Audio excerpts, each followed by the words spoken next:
रुख करते हैं मध्य प्रदेश का, जहां सदस्यता पर सियासत हो रही है।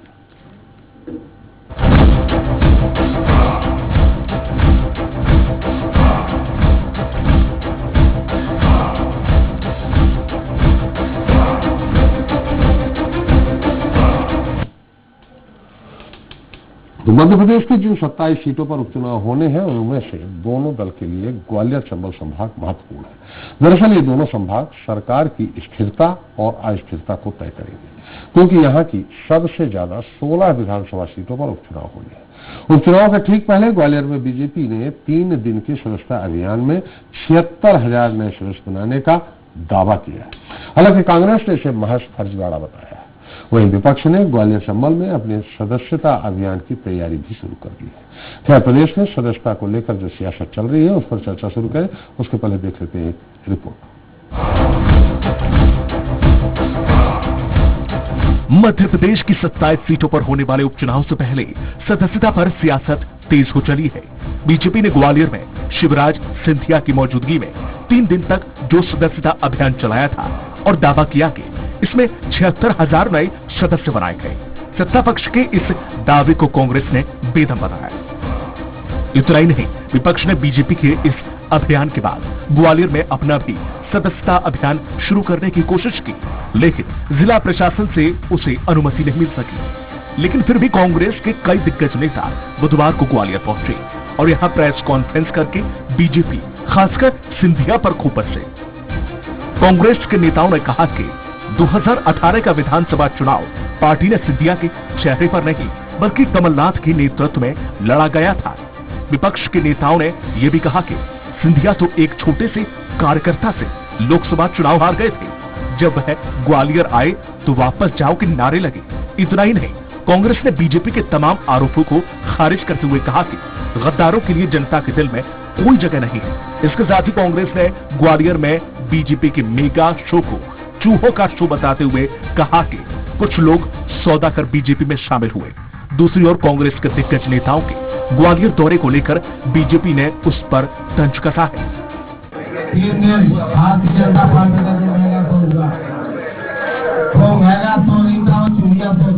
देखिए, आप कांग्रेस की मजबूरी देखिए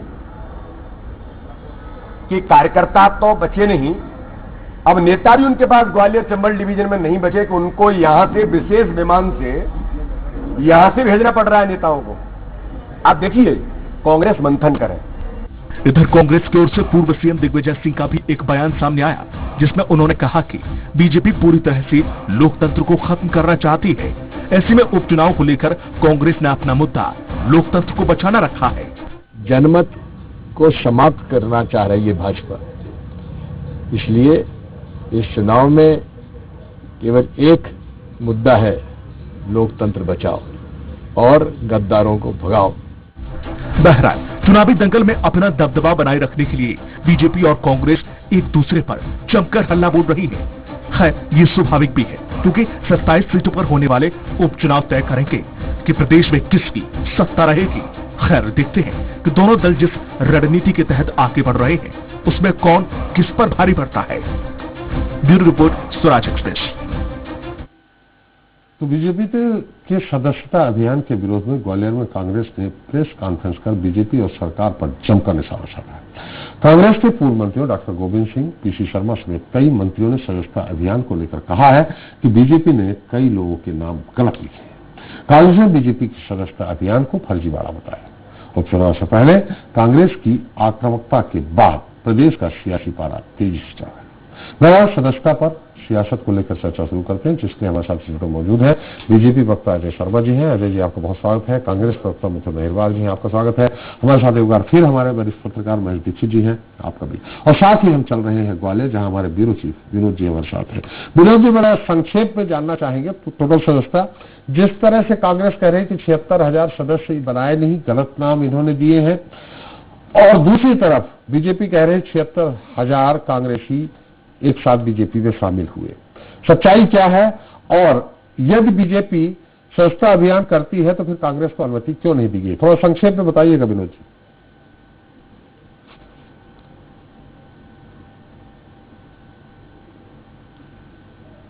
बिल्कुल, चूंकि जिस तरह से बीजेपी ने जो दावा किया था कि 76,000 उन्होंने कांग्रेस के कार्यकर्ताओं को अपनी सदस्यता दिलाई है, लेकिन उनकी जब लिस्ट मांगी जा रही है तो लिस्ट नहीं मिल पा रही है। तो जो आंकड़े हैं वो कहीं ना कहीं उनमें हेरफेर है और ये जवानी आंकड़े हो सकते हैं, क्योंकि ये भी मालूम पड़ा है कि जो बीजेपी के पुराने कार्यकर्ता हैं उन्हीं को लाकर मंच पर खड़ा कर दिया गया था या फिर कार्यक्रमों में उनको लाया गया था। इस तरह की कांग्रेस लगातार आरोप लगाती रही है और ऐसा कुछ देखने को भी मिल रहा था। एक दो आयोजन में जरूर कांग्रेस के जो कार्यकर्ता हैं वो टूटकर जो एक व्यक्तिगत समर्थक हो सकते थे, जिनमें प्रद्युम्न सिंह तोमर के समर्थक थे या इमरती देवी के समर्थक थे या फिर जो अन्य नेता हैं या पूर्व मंत्री हैं या मंत्री हैं वर्तमान में, उनके जो समर्थक हैं वो उनके साथ आए और उसके बाद चूंकि वो पहले ही कांग्रेस छोड़ चुके थे, पहले ही वो इस्तीफा दे चुके थे कांग्रेस से, जब उनके जो उनके नेता हैं उन्होंने इस्तीफा दिया था तो उन लोगों को लाकर मंच पर खड़ा किया गया था और पंडालों में रखा गया था। लेकिन 76,000 का जो आंकड़ा बताया जा रहा है उस पर एनपी प्रजापति ने भी कहा कि अगर ऐसे वो 76,000 कह रहे हैं तो हम 90,000 लोगों ने तो हमारा सड़क पर स्वागत किया है। यानी वो उनसे पूछा गया कि 90,000 कैसे, कि जब आप बीजेपी की 76,000 मान सकते हैं तो हमारे 90,000 क्यों नहीं मान सकते। तो इस तरह का जो माहौल देखने को मिला। साथ ही दूसरी तरफ कांग्रेस ने जब इस आयोजन को रखा, अशोक सिंह तोमर हैं जिन्होंने इस पूरे आयोजन को किया था आज सदस्यता अभियान का, पहले इसको अनुमति दे दी गई थी मेला फैसिलिटी सेंटर में, लेकिन बाद में दबाव के चलते अनुमति निरस्त कर दी गई। रात भर इसकी जद्दोजहद चलती रही, बाद में जाकर रात में सुबह 4 बजे इसकी अनुमति दी गई, तब जाकर वहां कार्यक्रम हो पाया, लेकिन कार्यक्रम कुछ ही देर के लिए हो पाया। हालांकि कांग्रेस ने पूरा तरीके से दावा किया है कि 3300 लोगों की उन्हें सदस्यता दिलाई है। तो वहीं 8 मंत्री, प्रदेश के पूर्व मंत्री जो हैं, विधानसभा के पूर्व अध्यक्ष हैं, पूर्व विधायक हैं और तमाम कांग्रेस के जो आला नेता हैं वो ग्वालियर पहुंचे थे, जिसमें जयवर्धन सिंह थे, लाखन सिंह थे, गोविंद सिंह थे और पीसी शर्मा थे। इन्होंने आकर, सज्जन वर्मा थे, इन्होंने आकर कहा कि किस तरह से कांग्रेस जो कार्यकर्ता है या नेता है वो बीजेपी में पहुंच गए और झूठ फैलाया जा रहा है। ज्योतिरादित्य सिंधिया से उन्होंने कई सवाल किए कि जब अगर आपको मुख्यमंत्री बनाया गया या उप मुख्यमंत्री बनाने की जब बात कही जा रही थी तो ये मंत्री पूर्व के बैठे, किसी ने भी इस बात को नहीं सुना और उन पर जो भ्रष्टाचार के आरोप लगातार उन्होंने लगाए कि जिस तरह से अशोकनगर से एक ऑडियो वायरल हुई उसको लेकर उन्होंने क्यों नहीं सामने आए ज्योतिरादित्य सिंधिया। और अब ज्योतिरादित्य सिंधिया महाराज नहीं रहे हैं, वो एक साधारण से कार्यकर्ता है और वो अब बीजेपी में उनकी जो दबदबा होना कांग्रेस में था वो दबदबा नहीं है। उनको कई स्थलों पर, कई क्षेत्रों में जाकर, जैसे आरएसएस है, प्रधानमंत्री है या प्रदेश अध्यक्ष, इनके यहाँ जाके खड़ा होना पड़ेगा, उन्हें समय लेना पड़ेगा, लेकिन कांग्रेस में वो टॉप के सितारे माने जाते थे। बिल्कुल विनोद जी बहुत बढ़िया आपने सब सारी चीजें जानकारी दी कि सिंधिया जी। लेकिन एक भी ये बड़ा सवाल कि पहली बार मुझे लगता है कि सिंधिया जी के खिलाफ इतने बड़े उसमें काले झंडे दिखाए गए हों, सिंधिया वापस जाओ, गद्दार, इस तरह की बहुत सारी चीजें कम से कम ग्वालियर में मुझे लगता है पहली बार ही हुई होगी। यही हुई है ना विनोद जी, बहुत सिर्फ 1-2 शब्दों में।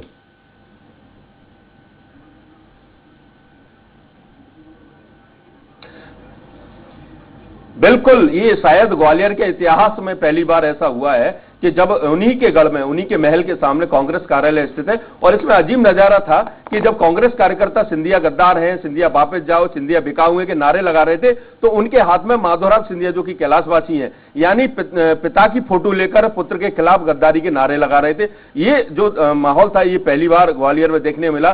शायद सिंधिया ने कभी कल्पना की होगी कि उनके ग्वालियर में जहां लोग उन्हें महाराज मानते थे, उनके चरण वंदना करते थे, उस कार्यालय में जब वो कार्यालय जाते थे तो फूलों से पाट दिया जाता था, रेड कारपेट बिछा दिया जाता था, उस कार्यालय के सामने उनके खिलाफ इस तरह की नारेबाजी होगी, ये पहली बार शायद इसकी कल्पना किसी ने की नहीं होगी। लेकिन ये सब कुछ हुआ है, राजनीति है त्रिपाठी जी, तो सब कुछ संभव है और वो ग्वालियर में होगा और होता आ रहा है, हो रहा है जी। चलिए, बहुत बहुत धन्यवाद विनोद, आप सारी जानकारी देने के लिए।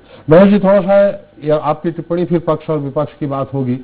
क्या ये 76,000, 90,000 सदस्य बना दिए, इसका कितना असर पड़ेगा वहां के 16 उपचुनाव में?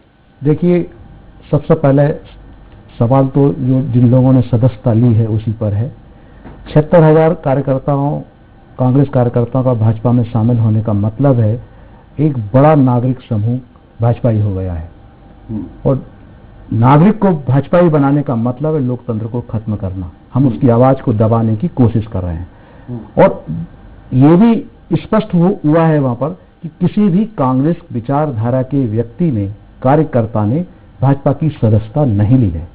सदस्यता लेने वालों में ज्यादातर वो लोग शामिल हैं, किसी भी नहीं कह सकते हो, बहुत सारे लोगों ने ली भी है।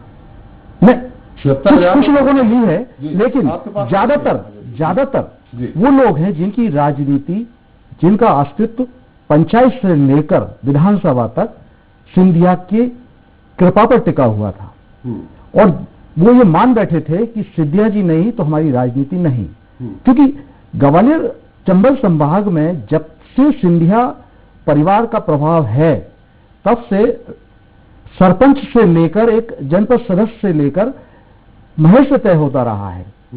तो ये वो लोग हैं जिन्होंने भाजपा की सदस्यता ली है। इसका प्रभाव कितना पड़ेगा 16? मुझे नहीं लगता कि इससे कोई प्रभाव पड़ेगा, क्योंकि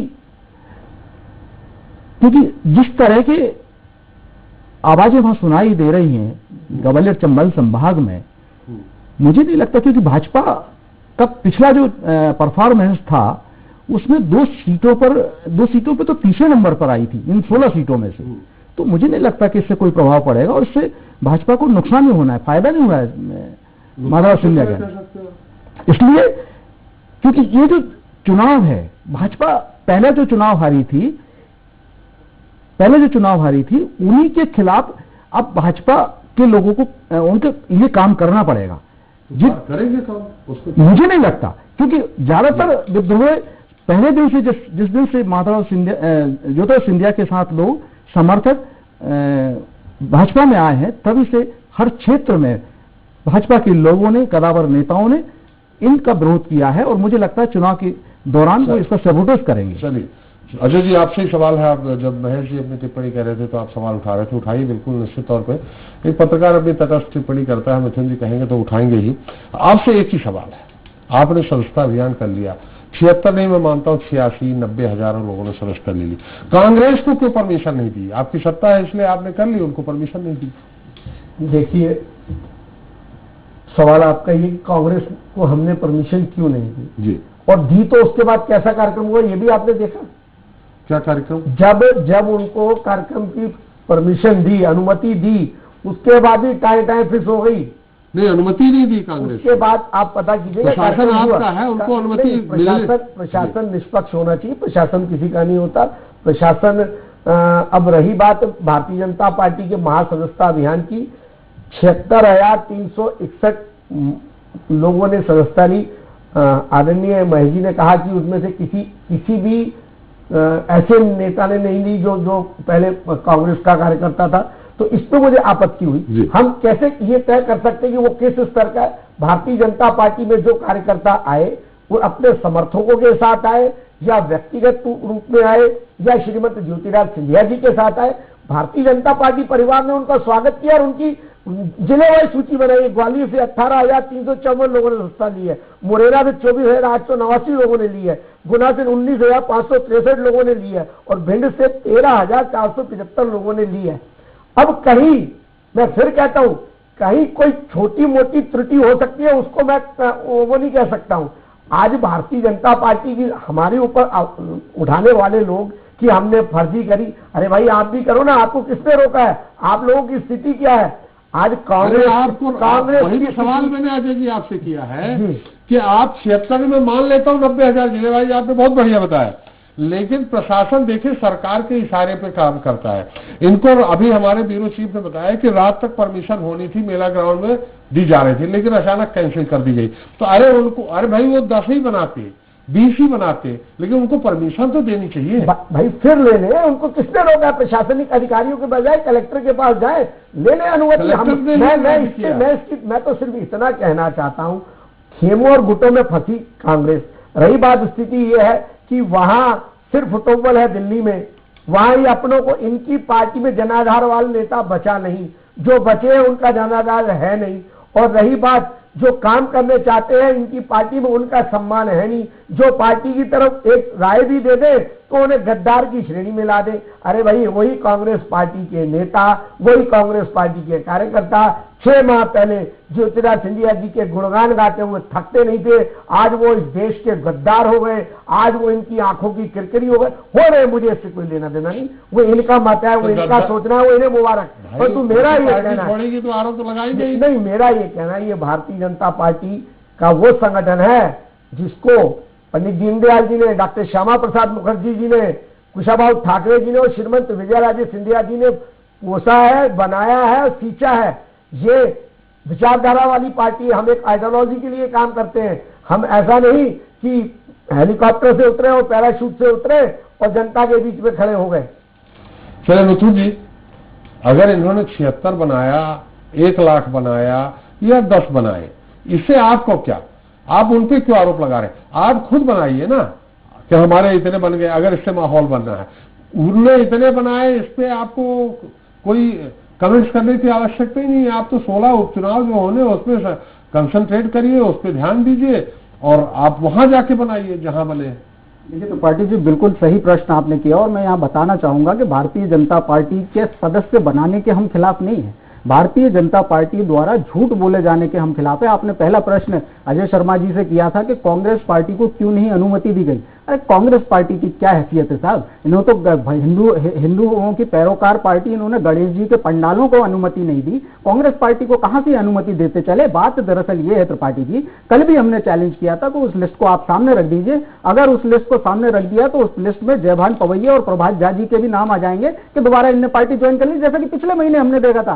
पंकज चतुर्वेदी जी, बड़ा नाम, सिंधिया जी के समर्थक, कृष्णा घाटगे और ये हमारी गोविंदपुरा विधानसभा जहां मैं रहता हूं जो हमारे प्रत्याशी थे, उनको इन्होंने पिछले महीने भारतीय जनता पार्टी ज्वाइन कराई गई है, जबकि वो 24 मार्च को भारतीय जनता पार्टी में चले गए थे। जब आपके प्रत्याशी बने गिरीश शर्मा जी, शर्मा ने ज्वाइन कर लिया जी, लेकिन ये पिछले महीने ज्वाइन करवाया है इनको। हाँ। जबकि वो 24 तारीख को जब ये अनाउंसमेंट हुआ था, पंकज चतुर्वेदी जी सहित सभी लोग चले गए। दिक्कत ये नहीं, आप बनाइए।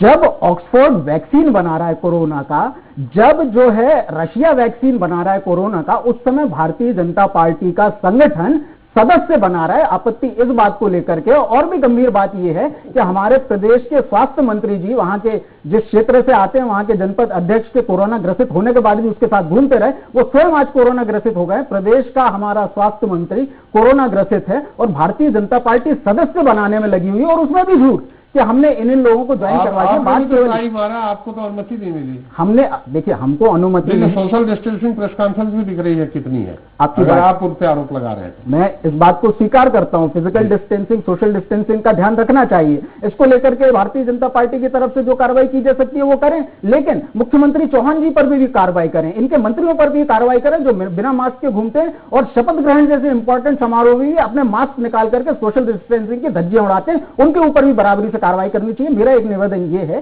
कि जिस कोरोना काल में आपको ध्यान देना चाहिए, जनता के 10 किलो के आटे में से 3 किलो क्यों उड़ाया जा रहा है, उस समय ये 65 करोड़ का प्लेन खरीद लेते हैं। जिस समय इनको ध्यान देना चाहिए कि यूरिया का जो संकट है उसमें किसानों को कैसे राहत दी जाए, उस समय ये बताते हैं कि देखिए हम 650 करोड़ की एनेक्सी में आकर के बैठ गए। और जिस समय आंगनबाड़ी कार्यकर्ताओं का पैसा काटा जा रहा है, प्रदेश के कर्मचारियों का डीए काटा जा रहा है, उस समय 35 करोड़ का ये लोग विधायक खरीद रहे हैं। हमारी आपत्ति इस बात को लेकर के। आपको कहां से जानकारी मिली 35 करोड़? मेरी पार्टी का आरोप है, भारतीय जनता पार्टी केस कर देंगे, तो केस करने में बड़े एक्सपर्ट लोग हैं हमारे पार्टी के जिन नेताओं ने बोला। और त्रिपाठी जी जो आप बात कह रहे हैं, इन सबूतों का आपने जितने भी राज्यों में इन्होंने ऐसी खरीद फरोख्त की है वहां के ऑडियोज जारी किए, समय आने पर मध्य प्रदेश कांग्रेस भी ऐसे ऑडियोज को और ऐसे सबूतों को जारी करेगी, जिससे पता चलेगा।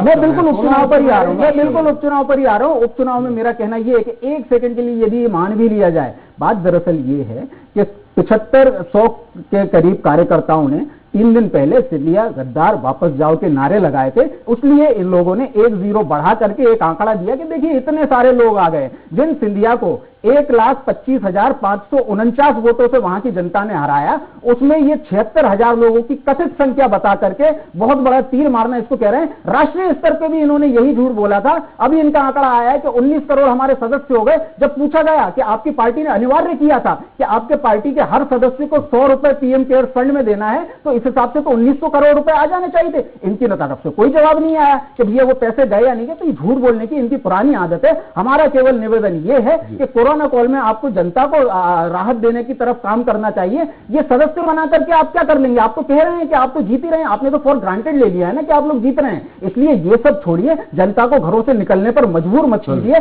लॉकडाउन को आप एनफोर्स नहीं करा पाए, अब कम से कम सोशल डिस्टेंसिंग का पालन करवाइए। अजय जी कुछ आपकी बातों पर कहना। त्रिपाठी जी, एक कहावत है कि अधजल गगरी छलकत जाए, आधी अधूरी जानकारी के साथ चैनल पर बैठ के ज्ञान बांटना। इन्होंने ये कह दिया, अच्छा वाह, आपत्ति है? बिल्कुल है, बताइए क्या है, क्या आधी अधूरी जानकारी? ये कहा नहीं, आधी अधूरी जानकारी मैं वही। अब आप धैर्य रखेंगे तो ठीक लगेगा, नहीं तो तू मैं वाली बहस करनी है तो फिर ऐसी कर लेंगे। नहीं, मैं जवाब दूंगा। मेरा आग्रह है ये कि इन्होंने कहा कि कृष्णा घाड़गे जी, इन्होंने कहा कि पंडित गिरीश शर्मा जी ने 2-2 बार सदस्यता ली, इन्हें जानकारी नहीं है। उन्होंने एक बार पहले आके कि हम भारतीय जनता पार्टी में गए हैं, फिर विधिवत हमारी पार्टी में, इनकी पार्टी का मुझे पता नहीं क्या दस्तूर है और क्या आलम है, मेरी पार्टी में विधिवत सदस्यता की रसीद कटती है। आप बोलते मैं चुप हो जाता हूँ। ये अधूरी जानकारी नहीं है अजय शर्मा जी। जब कोई व्यक्ति पार्टी में शामिल होता है तो विधिवत सदस्यता के बाद ही शामिल होता है, आप उसके पहले उसको शामिल नहीं बता सकते। और स्वयं पंकज जी कितने डिबेट पर बैठे हैं, स्वयं को बीजेपी नेता बता करके। जब सिंधिया जी पहली बार भोपाल आए उस दिन विधिवत 5 रुपए की रसीद काट करके आपने उनको सदस्यता दी, तो तथ्य आपके थोड़े से मजबूत कर लिया। मैं भी बोलता रहूँ, आप भी बोलते रहे।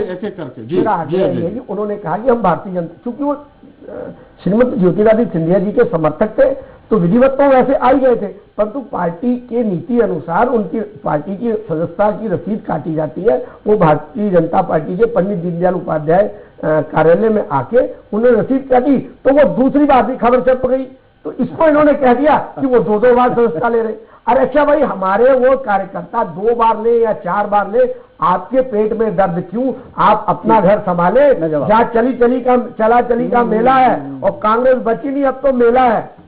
जी बात दरअसल ये है कि भारतीय जनता पार्टी की रीति नीति एक होनी चाहिए। पहले ये कहते हैं कि कोई व्यक्ति 2 बार भी सदस्य, मैं वही तो कह रहा हूँ कि यदि 75,000 लोगों की सूची सार्वजनिक होती है तो उसमें पता चला, आगे भी मैं शांत रहा था, 75,000 लोगों की सार्वजनिक होती तो उसमें जयभान गवैया और प्रभात झा के नाम होते कि देखिए आज इन्होंने फिर पार्टी झूठे बातें बोलने से कुछ होता, झूठ आपको मना बोला जाए। कोई व्यक्ति पार्टी में यदि अधिकृत रूप से शामिल होता है, कोई व्यक्ति नहीं तो आप राहुल गांधी जी पर टिप्पणी ना किया करें। और आपको देखा है मैंने कि अपनी पार्टी के खिलाफ आप बैठे हुए थे एक डिबेट में कि पेट्रोल डीजल के दाम बढ़ गए, आपको ज्योतिरादित्य की बात सुनी नहीं जा रही है, आपकी बात सुनी नहीं जा रही है। बात केवल इतनी अजय शर्मा जी, मेरे समय में मुझे बोलिए भारतीय जनता पार्टी के प्रवक्ता क्यों? भारतीय जनता पार्टी के प्रवक्ता आप नहीं है, भंग हो गया कांग्रेस से। आपको क्या हर महीने आपके सदस्यों को क्या हर 3 महीने में 2 बार अनिवार्य किया गया सदस्यता लेने के लिए? प्रश्न हमारा केवल अंतिम पार्टी के बारे में बताएंगे तो नहीं, हमारी पार्टी के बारे में तो मैं बता रहा हूँ। तो आते रहिए। मिथुन जी, सवाल यहाँ आपको ये उठाना है, सवाल आपके यहाँ ये है कि आप सदस्यता अभियान अगर आप अपना नहीं चला पा रहे हैं, अरे सोशल डिस्टेंसिंग के माध्यम से आप चलाइए। उनने कहा तो उस पर आप आरोप लगाने की बात आरोप नहीं लगा रहा हूँ। अजय जी मुझे अपनी बात पूरी करने दीजिए, फिर आप बोलिएगा कि मेरे बात केवल मेरे दोस्त ने ये बोला कि मैं बोलिए आप पार्टी के विरोध में बैठा था तो उनको शायद ज्ञान, मैंने कहा ना आधी अधूरी नहीं, मैं वही कह रहा हूँ ज्ञान मुझे पूरा है। मुझे ये मालूम है कि आपके यहाँ सालाना सदस्यता होती है या आजीवन सदस्यता होती है, तो मैं आपके सदस्यता का कॉन्सेप्ट आप नया ले आए हो तो जनता को बता दीजिए। मित्र, मेरा कहने का तात्पर्य है कि जिस दिन मैं वो स्वयं से इसी चैनल पे बैठा था, ट्रांसपोर्टर्स की हड़ताल थी, मैं मध्य प्रदेश के ट्रांसपोर्ट एसोसिएशन का प्रांत का अध्यक्ष हूं और मैंने उस चैनल पे भी ये कहा था कि मैं कहीं भारतीय जनता पार्टी के विपक्ष में नहीं या विरोध में नहीं हूं। हमारी अपनी संस्था की कोई परेशानी है वो हम सरकार के सामने रख रहे, अब इसकी इनको चिंता होने लगी। परेशानी सॉल्व नहीं हुई इसलिए आप बैठे थे ना, वो विषय पर आ जाते भाई। वो सवाल ये है, अजय शर्मा जी मैं यही कह रहा हूँ ये समस्या पे आ गए नहीं समस्या तक, क्योंकि आपने जिक्र किया आप मुझे आपत्ति हुई, आपने आप अपनी पार्टी मुझे ज्ञान नहीं है इसलिए मैं अपना ज्ञान बता रहा था। कितना ज्ञान मुझे आपको केवल इतना कहना। अजय शर्मा जी नहीं सुन लिया मैंने, आपने नहीं गलत नहीं बोला, ये बिल्कुल सही बोला। आप स्वयं अपनी परेशान बोला, ये सच है, गलत जानकारी नहीं। अरे जानकारी मुझे अभी एक और जानकारी देता हूँ, अभी एक और जानकारी देता हूँ। जानकारी ये है कि जिस व्यक्ति की हम बात कर रहे थे, मैं ये कहना चाह रहा था कि अजय शर्मा जी जैसे कर्मठ कार्यकर्ता भी अपनी सरकार के खिलाफ बोलते हैं, जिन्होंने वादा किया था मैं सड़क पर उतर जाऊंगा, उनके लिए कहा जा रहा अब हम 11 करोड़ की 11,000 करोड़ की हम सड़क बनाएंगे, उस पर आप उतरिएगा। जिन्होंने ये कहा था मध्य प्रदेश के लोगों की समस्याओं को लेकर मैं सड़क पर उतरूंगा। मध्य प्रदेश बीजेपी के लोगों का इस बात पर कोई जवाब नहीं है कि सिंधिया जी जो सड़क पर उतरने वाले थे वो अभी तक अतिथि शिक्षकों के परमानेंट ना होने पर क्यों नहीं उतरे हैं। मजाक में ये कहा जाता है कि अब जो वादा आपने किया था, वादा हमने किया था और उन्हीं वादों को अजय शर्मा जी वादों को पूरा करने के लिए सिंधिया आपकी पार्टी में आए थे, उन्हीं वादों को पूरा करने के लिए सुनने का धैर्य है नहीं आपके पास। वचन पत्र में आपने नहीं दिया, बोलती आपकी कारण मेरी आवाज को दबाने जा रहे हैं। हमारे वचन पत्र में था, उसी को पूरा कराने के लिए सिंधिया आपकी पार्टी में आए थे। बोलिए वो वचन पूरे होंगे कि नहीं, बोलिए वो वचन ज्योतिरादित्य सिंधिया की जनता पार्टी के अंदर कोई हैसियत है या नहीं उनके कहे की, ये बता दीजिए। भारतीय जनता पार्टी वचन पूरे होंगे या नहीं, वचन पूरे होंगे या नहीं। वचन तो आपका था भाई, आपने पूरा कराने थे ना, सिंधिया ने यही कहकर के आप लाए थे कि सिंधिया वचन पूरे कराएंगे, सिंधिया वचन पूरे कराएंगे क्या, सिंधिया वचन पूरे कराएंगे क्या। अभी तक तो नहीं है, सड़क पर उतरेंगे क्या, 11,000 करोड़ की सड़क बनने के बाद उतरेंगे या अभी जो प्रेजेंट में सड़क है उसमें उतरेंगे। चलिए समय हमारा समाप्त हो गया है। मुद्दा हम कहीं का लिए थे, बहस कहीं चालू हो गई, सड़क से लेके बिजली तक सब चालू हो गई। चलिए बहुत बहुत धन्यवाद विष्णु जी आपका, अजय जी आपका और महेश जी आपकी टिप्पणी की। तो इन दिनों मध्य प्रदेश सियासी रंग में रंगा है। आगामी उपचुनाव में एक दूसरे को मात देने के लिए बीजेपी और कांग्रेस कोई कसर नहीं छोड़ रही। एक और बीजेपी ने उस ग्वालियर चंबल अंचल में सदस्यता अभियान के जरिए अपनी ताकत बढ़ाई, जहां सबसे ज्यादा 16 उपचुनाव होने और ये 16 सीटें ही तय करेंगी प्रदेश में किसकी सत्ता रहेगी। ऐसे में अब कांग्रेस बीजेपी के 76,000 नए सदस्य वाले दावे को झुठलाते हुए ग्वालियर चंबल में अपना सदस्यता अभियान शुरू करना चाहती है, लेकिन जिला प्रशासन ने उसे अनुमति दी। लेकिन इस बीच प्रदेश के कई दिग्गज नेताओं ने बुधवार को ग्वालियर पहुंचकर प्रेस वार्ता के जरिए खुद को मजबूत करने के इरादे से बीजेपी के तमाम आरोपों को खारिज करते हुए उस पर निशाना साधा और खासकर सभी कांग्रेसी सिंधिया पर जमकर बरसे। लेकिन सवाल यह है कि क्या इसका फायदा कांग्रेस को उपचुनाव में मिलेगा। ये जनता बीजेपी का साथ देकर प्रदेश में शिवराज के राज को ही बरकरार रखेगी। इसी के साथ जनता मांगे जवाब देता है। फिर मिलेंगे नए मुद्दे नए सवालों के साथ। नमस्कार।